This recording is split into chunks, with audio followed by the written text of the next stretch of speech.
Just ordered this Bushnell Trophy XLT scope.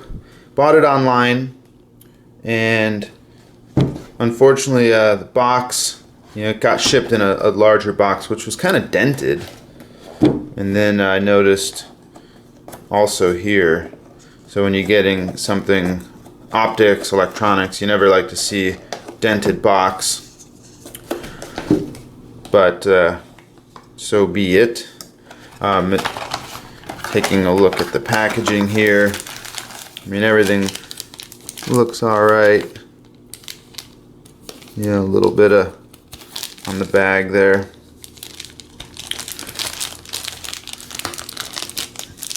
But let's take a closer look. Aside from that, let's see, you just get the standard documentation, product registration, and instruction, shim guide, those types of things. But yeah, I mean, nothing's really dinged on the scope at all, and it needs to be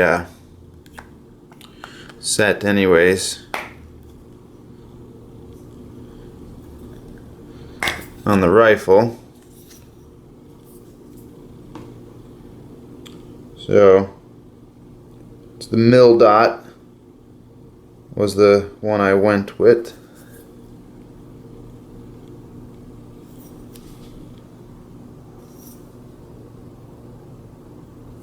And yeah, so save a few bucks. They got a rebate as well right now for that's like 30 bucks off. So didn't want to invest a fortune in a scope, so the Trophy XLT gets the call, and 3x9 40 is which one this is, and made in the Philippines, so not made in China. Guess something to be said for that. And we'll see how it works out on the rifle.